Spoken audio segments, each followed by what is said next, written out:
ओम नमः सिद्धेभ्यः। ओम नमः सिद्धेभ्यः। ओम नमः सिद्धेभ्यः। यदर्चा भावेदं प्रमुदितमनादरे दर्यः छनादासित स्वर्गी गगन समैधा स्वनिधि लभन्ते सद्भक्त्या शिवसुख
भगवान महावीर सबके परिचित, और ये भी जानते हो कि भगवान महावीर का शासन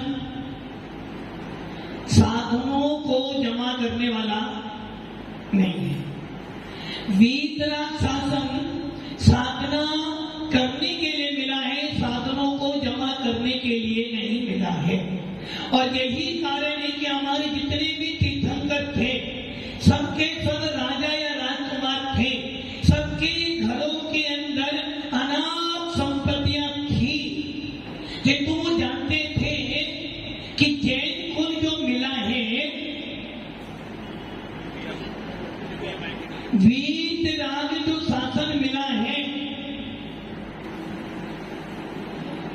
मैं क्या बात कर रहा था तो इतना तो तुम्हें ध्यान। वीतराग जो शासन मिला है वो किस लिए मिला है? मात्र साधना करने के लिए मिला है, साधनों के लिए नहीं मिला है। जो साधनों के पीछे भागते हैं वो कभी साधना नहीं कर सकते हैं, और जो साधना के पीछे भागते उन्हें साधन अपने आप मिल जाते हैं। उदाहरण आपके सामने बहुत सारे हैं।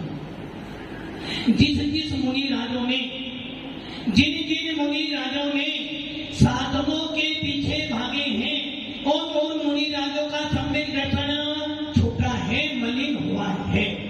और जिनका सम्यक दर्शन छूटा है, मलिन हुआ है, उनको क्या मिला? चारों गतियों में से कोई ना कोई एक आयु पाबंद हुआ है। और जिन मुनि राजों ने साधनों को छोड़कर साधना में मन लगाया है, जिन मुनि राजों ने सम्यक दर्शन पूर्वक अपनी आत्मा की साधना की है, ऐसे मुनि राजों ने लक्ष्य बनाया था कि मैं साधना करूंगा। कौन सी साधना? कौन सी साधना? भेद विज्ञान पूर्वक, सम्यक दर्शन पूर्वक। अर्थात मैं जो साधना करने जा रहा हूं उस साधना में मिथ्यात्व का कोई भी पोषण नहीं होना चाहिए। और ये ध्यान रख लेना, मुनि मुद्रा का मतलब है आपका मोक्ष मार्ग का नेता। जब एक नेता आता है तो पूरी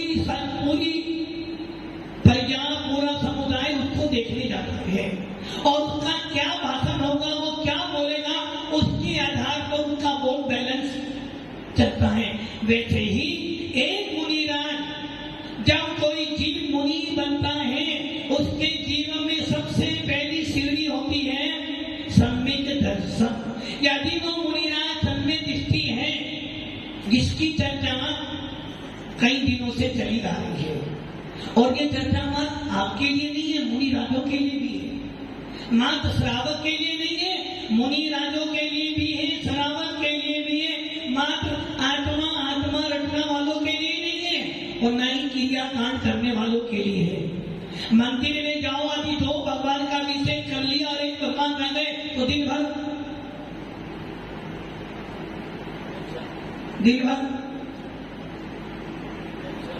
अच्छा 5 मिनट बच्चे दुकान चली जाऊंगा। यदि दो भगवान का अभिषेक कर और एक भगवान रह गए और दुकान पर गए, आमदनी नहीं हुई, देख लिया एक भगवान छोड़कर आया था। सम्यक दर्शन की चर्चा तो उन जीवों के लिए है जो आत्मा लेकर बैठा हुआ है, भले वो जैन हो अथवा अजैन हो। जिसको अपनी आत्मा में से अनंतानुबंधी कसाई को हटाना है, या जिसको अपनी आत्मा के अंदर बैठे परमात्मा को देखना है, उसके लिए सम्यक दर्शन की चर्चा है। और इसी चर्चा को आचार्य उमा स्वामी जी अपने दूसरे अध्याय के 3 सूत्र में कह रहे हैं। सम्यक चारित्र्य 5 भावों में से पहला भाव था औपनिक भाव, और ये औपनिक भाव जब तक नहीं मिलेगा तुम्हारे आगे का रास्ता होने वाला। एडमिशन कराने के लिए पहले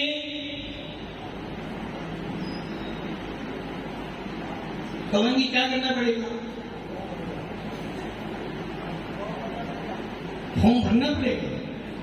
बच्चे को कॉलेज में दाखिला लेना है, अच्छे कॉलेज में, तो क्या करना पड़ेगा? 10 से 12 कॉलेज में उसको फॉर्म भरना पड़ेगा। उसके बाद कहीं इसका नंबर आ सकता है। वैसे ही यदि तुझे मोक्ष मार्ग पे बढ़ना है, यदि तुझे वास्तव में अपने जैनत्व का कुछ स्वाभिमान है, तो सबसे पहला तेरा औपनिक भाव उसे तुझे प्राप्त करना पड़ेगा। भले श्रावक हो या मुनि हो। और मुनि जो बनते हैं, मुनि जो बनता है, उसके लिए तो सम्यक दर्शन अनिवार्य है। यदि मुनि बन गए और सम्यक दर्शन नहीं है, तो समझ लेना चारों प्रकार की आयु तेरी खड़ी है, तो कहीं भी जा सकता है मुनि बनने के बाद भी। अब आप ये विचार कर लेना, मुनि बन जाने के बाद पूरे दिन में एक बार, कितनी बार करते हो हे स्वामी? अच्छा, अरे पूरे दिन में बोलते हे स्वामी। मुनि राज को मात्र आप एक बार ही प्रदान करते हो, पूरे दिन में एक बार ही आहार पानी खिलाते हो। पूरे दिन में मुनि राज को एक बार आहार पानी देते हो, और उसको अपने पूरे 28 मूल गुणों को, अपने 28 कीर्ति कर्म को पूरा करना है। वो मुनि राज 4 महीने में, 2 महीने में, 3 महीने में एक बार साधना की। क्या करते? एक मुनि राज 4 महीने में, 2 महीने में, 3 महीने में क्या करता है? और आप क्या करते हो? वीडियो पढ़ लेंगे। मुनि राज 4 महीने में, 3 महीने में, 2 महीने में एक बार अपने हाथों से अपने दाढ़ी मूछ सर के बालों को निकालता है। सर्दी हो, गर्मी हो, बरसात हो, निर्गत रहता है। कितना ही पसीना आएगा फिर भी सहन करता है। पैदल विहार करना है, कितना दूर जाना हो, कन्याकुमारी तक भी यदि जाना है तो पैदल जाएगा, विदेश भी जाना है तो कोई गाड़ी, कोई एरोप्लेन नहीं, पैदल ही जाना है। और जब पैदल चलते हैं तो पैरों में कांटे भी चुभते हैं। गर्मी में विहार करना हो तो ऊपर से सूर्य देवता तपाते हैं, और अंदर से पेट और पीछे से पैर तपता, उसके बाद भी वो सहन करता है। इतना सब होने के बाद भी जब हार के लिए जाता है तो 46 दोष डालकर 32 संस्थाएं डालकर हार करता है। इतना सब सहन करने के बाद भी क्या किया उसने? घर परिवार को छोड़कर आया है। बेटा रो या माता पिता रो, सबको छोड़कर वो किस लिए आया है? नहीं, साधना को लेने नहीं आए, साधना करने आए। हाँ, ये हो सकता है कि हमारी साधना देखकर वो साधना मती बन जाए। आप आप ये सोच लो, इतना सब सहन करता है, घर परिवार छोड़कर आता है, ऐशो आराम छोड़कर आता, पांचों इंद्रियों के सुख को छोड़कर आया, किस लिए आया है? मात्र आत्मा की साधना करने के लिए। और वही मुनिराज ख्याति पूजा लाभ में पड़ जाए तो, वही मुनिराज ख्याति पूजा लाभ में पड़ जाए, मेरा नाम मेरा नाम मेरा नाम, दिन भर ख्याति पूजा लाभ के लिए सोचे तो समझे ना, उसका एक टाइम हाथ करना, केचरों करना, पैदल विहार करना, सर्दी गर्मी बरसात सहन करना, और चौके में जाने के बाद कीर्ति जी के महाराज गुलाब जामुन खा लो, महाराज को मुझे पानी पीना, वो पानी पिला नहीं रहा, फिर भी महाराज चुपचाप। मतलब कि जो आप दोगे वो सो, जो आप दोगे वो क्या करे, जो आप वो देखो लेना पड़ेगा, ये कहां लिखा है? मतलब कि हाँ बोलो तो तुम्हारी सोनी, हाँ बोलो तुम्हारी सोनी। अरे जो आप देना चाह रहे हो वो महाराज लेना नहीं चाहते, अब जो महाराज लेना चाहते वो आप देना। फिर भी मुनिराज अपने हाथ से नहीं लेते, वो तुम्हारे हाथ से क्यों लेंगे, अपने हाथ से खाएंगे। फिर भी मुनिराज उसे उठा नहीं सकते, जो आप अंजलि में दोगे वो ही। इतना सब सहन करने के बाद भी यदि मुनिराज ख्याति पूजा लाभ में पड़ रहे, आत्मा की चिंता न करें, आत्मा के बारे में ना सोचे, अर्थात यदि उनको सम्यक दर्शन नहीं है तो उनकी सारी साधना गुलिस्तान पहला। और जब मिथ्या गुलिस्तान है तो मरकर कहां जाएंगे, कहां जाएंगे? नारकी भी बन सकते हैं, देव भी बन सकते हैं, तेजस भी बन सकते हैं, और मनुष्य भी। इसका मतलब यदि कोई मुनिराज साधना के बल पर साधना करता है और मरकर यदि वो मनुष्य बनता है तो समझे ना उसके पास सम्यक दर्शन नहीं था। यदि कोई मुनिराज साधना करते करते समाधि मरण करे और मरने के बाद यदि वो भवनवासी व्यंतर ज्योतिषी बन जाए तो समझना उसके पास सम्यक दर्शन नहीं था। यदि कोई मुनिराज साधना करते करते स्वर्ग तो गया किंतु किलविसिक बन गया, अभियोग बन गया, देव दुर्गति बन गई, मिथ्या के साथ में मरा। और कोई मुनिराज यदि मर कर त्रियंश में पैदा हो जाए तो समझना सम्यक दर्शन नहीं था, मिथ्यात्व था, इसलिए त्रियंश में पैदा हो गए। अब आप ये सोच लो। और कोई मुनिराज मरकर नरक में भी जा सकते हैं, और यदि नरक में गए तो समझना गुलिस्तान पहला मिथ्या से, क्योंकि पहले गुलिस्तान में चारों ही आयु का बंद हो सकता है। जब मुनिराजों को हो सकता है तो आप पवन जी, तो आप ये सोच लो। आचार्य उमा स्वामी का दूसरे अध्याय का तीसरा सूत्र आपके जीवन के लिए सबसे महत्वपूर्ण है, और आपके लिए नहीं। जो अपने आप को जैन कहता है, जो अपने आप को त्यागी व्रती कहता है, जो अपने आप को मुनियों का भक्त कहता है, जो अपने आप को स्वाध्याय का कीड़ा कहता है, जो अपने आप को मुनिराज कहते हैं, यदि इन सबके पास में सम्यक दर्शन है तो इनका मूल्य बहुत बड़ा है। और जिसके पास सम्यक दर्शन होगा वो मरकर नियम से मात्र वैमानिक देवों में जाएगा और बड़े बड़े पदों पर प्राप्त होगा।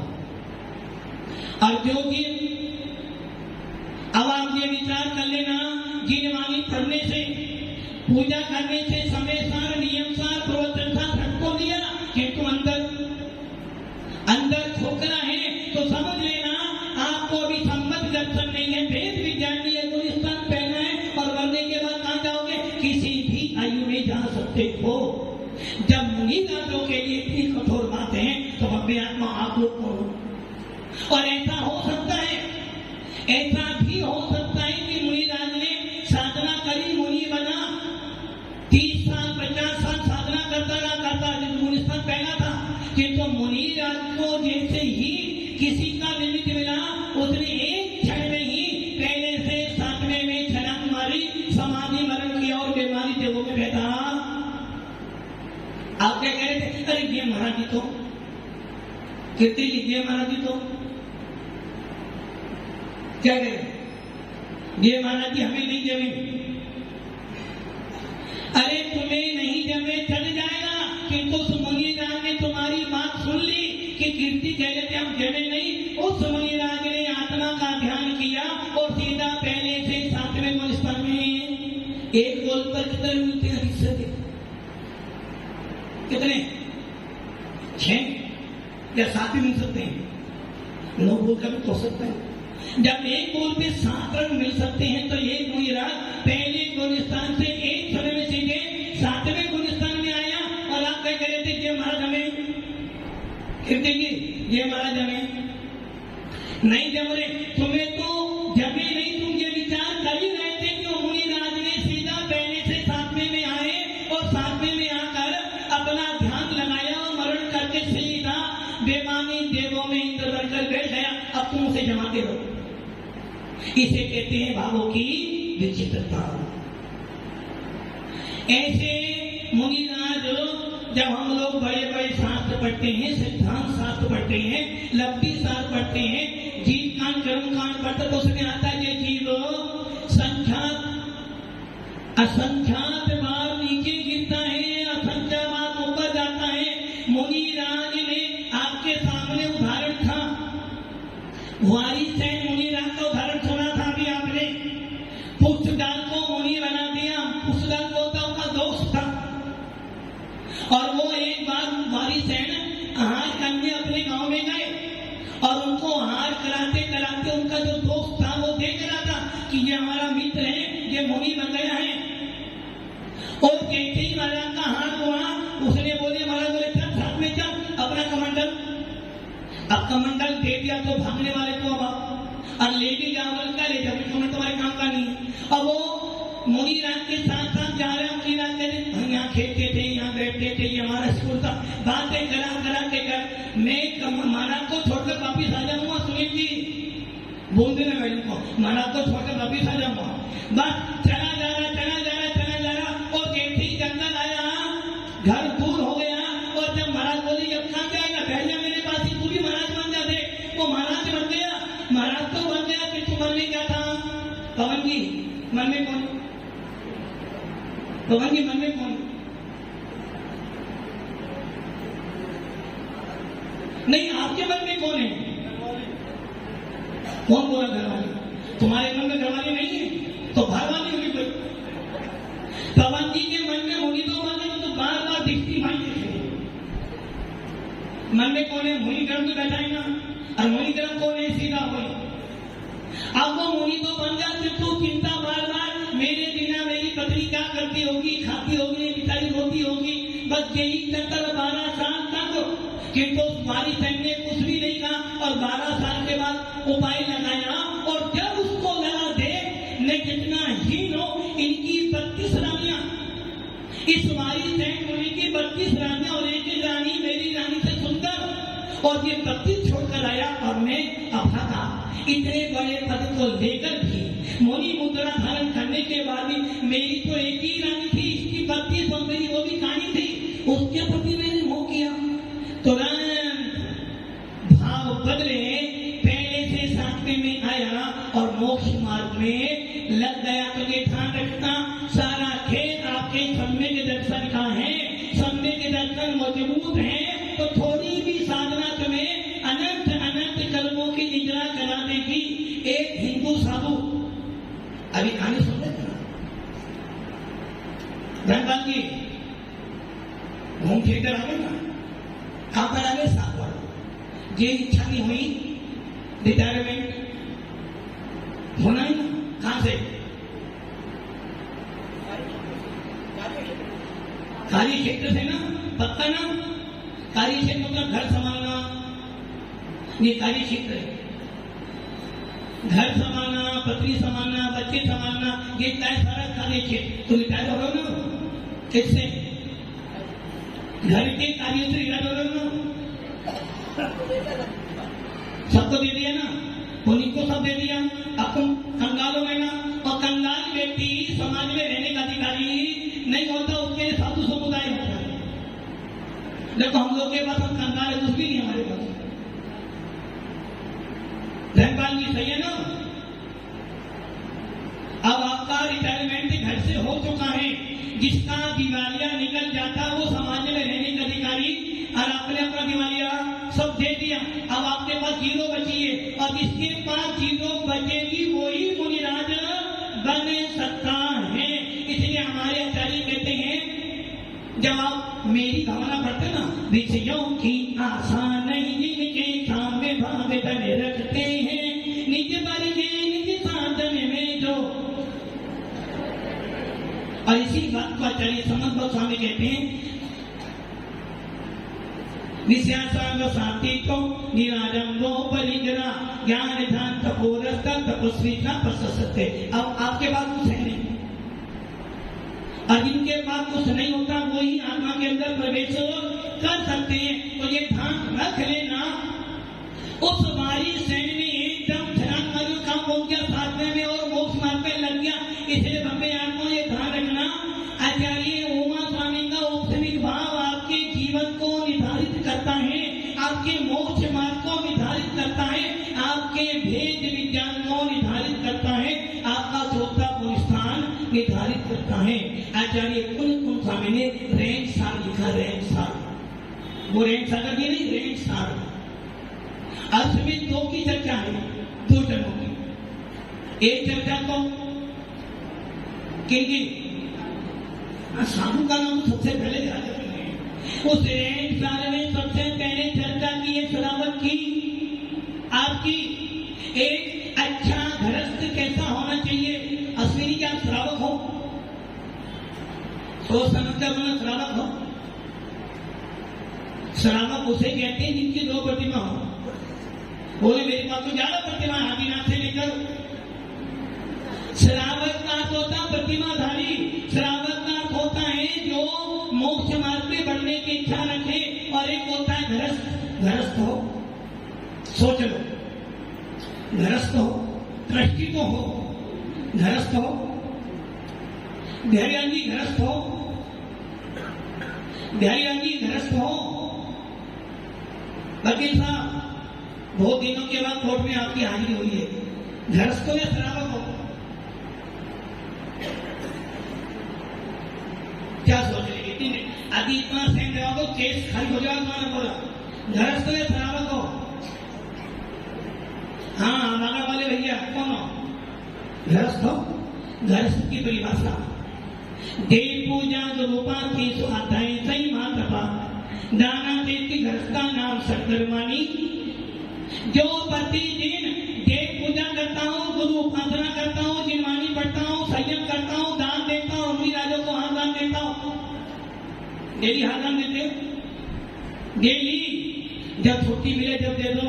और अभिषेक कब करता हूँ? कहीं बाहर जाना होता हो तो समझ लेना, सत्य गृहस्थ बनने के लिए 6 आवश्यक हैं, और मुनिराज बनने के लिए भी 6 आवश्यक हैं। इसलिए बम्बे आत्माओं, उस साल में पहले श्रावक की चर्चा करी, फिर मुनि की चर्चा लिखी। और आचार्य भगवान कह रहे हैं, जो श्रावक सम्यक दर्शन पूर्वक मुनिराजों की सेवा करता है, जो श्रावक भेद विज्ञान पूर्वक देव सदगुरु की सेवा करता है, जो श्रावक सम्यक दर्शन पूर्वक थोड़ी सी भी अपनी आत्मा की चिंता करता है, उसको वट का बीज कितना बड़ा होता है? छोटा सा, और फल बस। यदि सम्यक दर्शन पूर्वक होने की क्रिया की है तो वट वर्ष के समा के लिए फल प्राप्त होगा।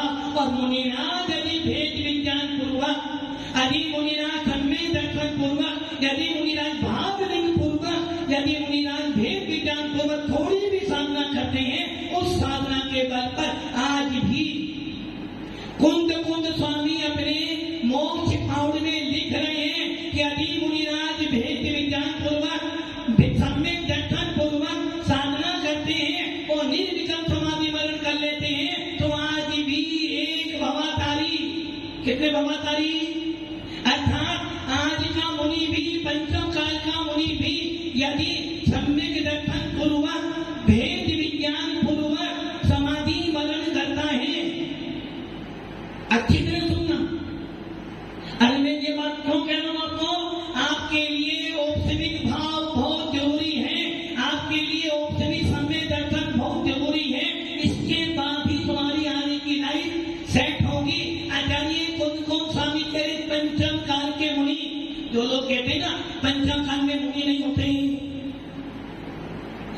काल में भावलिंगी मुनिराज नहीं होते। कौन कह रही है? कौन स्वामी ने कहा? गलत। कौन स्वामी का नाम बदलावा?